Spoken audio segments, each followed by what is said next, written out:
Meus cumprimentos a todos que assistem a essa videoaula. Hoje trataremos da Ordem dos Advogados do Brasil, um pouco de sua história, a história de sua criação, a composição atual da Ordem dos Advogados do Brasil, sua estrutura, suas finalidades e sua natureza jurídica. Então, a abordagem será a respeito especificamente desse assunto, ou seja, da OAB, da Ordem dos Advogados do Brasil.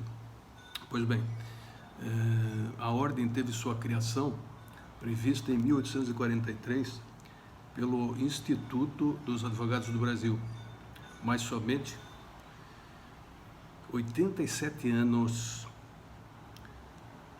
após foi instituída a Ordem dos Advogados.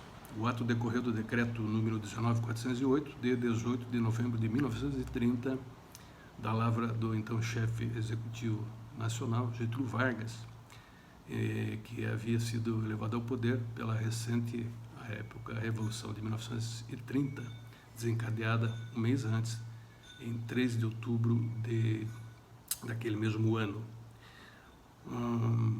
A palavra ordem, oriunda da tradição francesa, está vinculada à tradição da Idade Média, podendo ser entendida como um conjunto estatutário que determina um modo de vida reconhecido pela religião católica, tal como a Ordo Clericorum ou as ordens de cavalaria. O advogado era, então, uma espécie de cavaleiro das leis. Apesar de a Revolução Francesa ter extinto todas as corporações profissionais, a tradição manteve-se quanto à denominação da palavra ordem, inspirando o nome de várias entidades corporativas relativas aos advogados em diversos países, inclusive em Portugal e, por consequência, no Brasil. A Ordem dos Advogados do Brasil, assim, instituída no plano nacional, é composta de seções, que são as seccionais, instaladas em cada um dos estados da federação.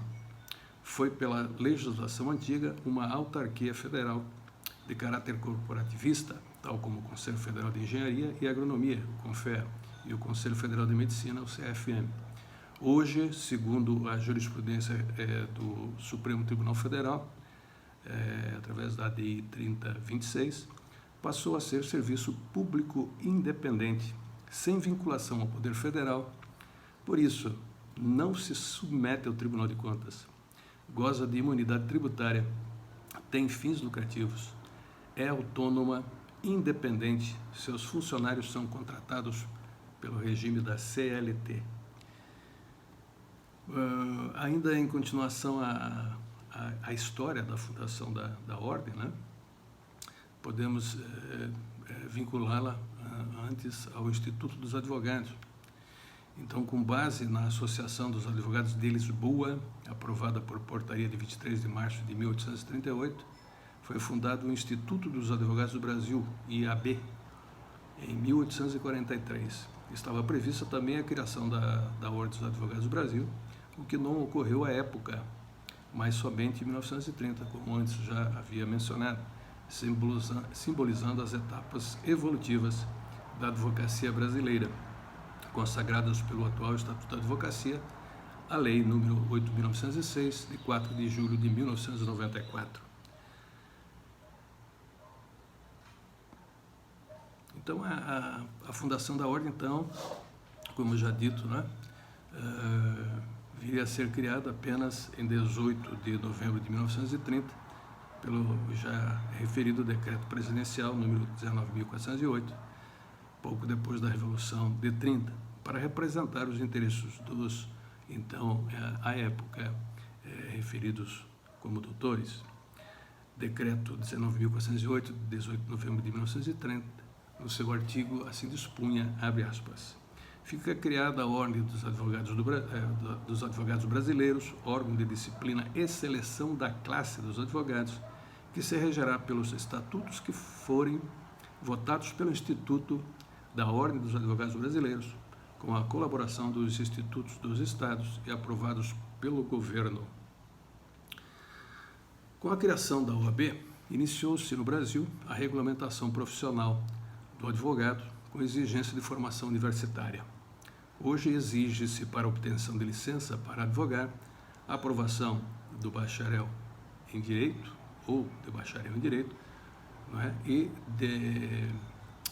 com a obtenção do bacharelato em Direito, a submissão ao exame de ordem da OAB, não é?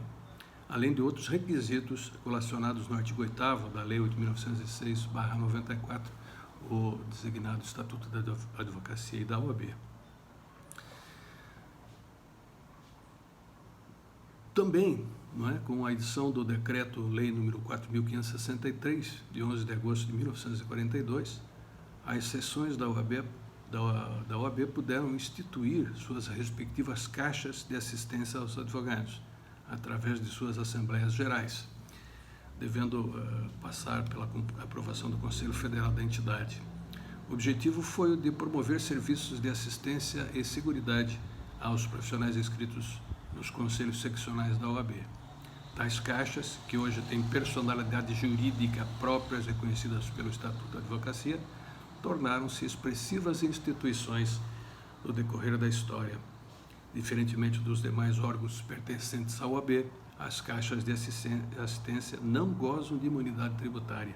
E aqui, então, é bom que os senhores e as senhoras fiquem atentos a essa diferença, né, de tratamento tributário da Caixa de Assistência dos Advogados do Brasil com os demais órgãos, como eu citei. A composição atual da OAB, né, é a seguinte: é composta por um Conselho Federal, que centraliza as decisões em todo o país. Nos estados e Distrito Federal existem as seções da ordem, os chamados conselhos seccionais, por sua vez composta por diversas subseções, que congregam vários municípios. Essa estrutura deriva das leis 4.215, de 27 de abril de 1963, e 8.906, de 4 de julho de 1994. Sua estrutura basicamente é assim composta: Conselho Federal, com sede na capital da República, é o órgão supremo da OAB, onde serão tomadas todas as deliberações, nos casos em que convém recorrer às instâncias superiores.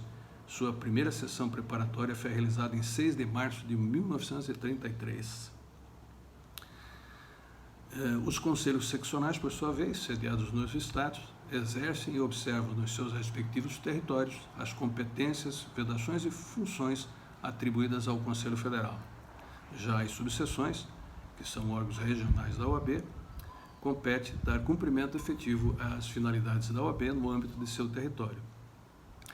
E as caixas de assistência dos advogados, né, conforme a previsão esculpida no artigo 45 da Lei 8.906 de 94, são destinadas a prestar assistências aos inscritos no Conselho Seccional a que se vincule.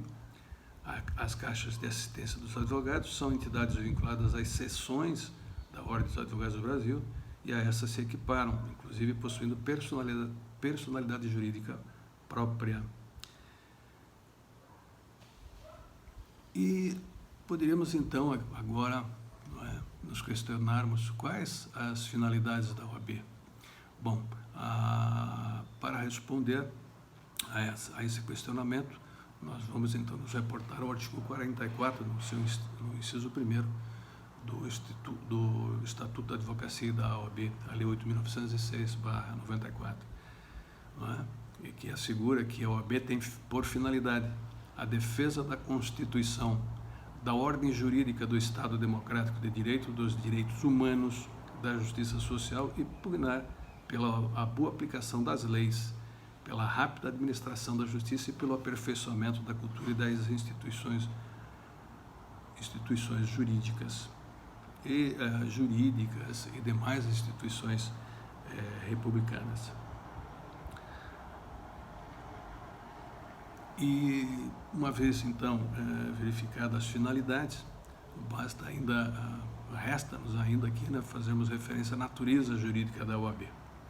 Segundo o referido julgado, que já foi anteriormente mencionado do Supremo Tribunal Federal, naquela ADI, A OAB não é uma entidade da administração indireta da União.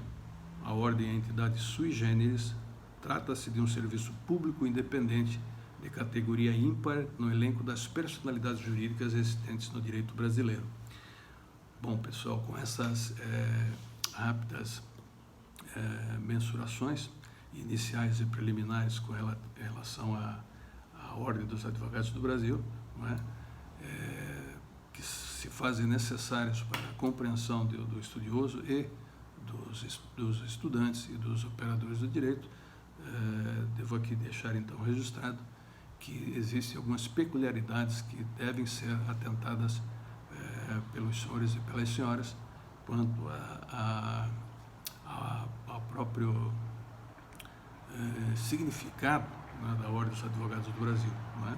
Para os quais antes chamei a atenção e peço que todos então se debrucem, não é, a estudá-los. Até então a próxima aula, quando falaremos sobre o Tribunal de Ética e Disciplina da OAB, não é? E que também os senhores entenderão, não é? Diz respeito aí às questões mais próximas e obviamente ligadas à deontologia jurídica.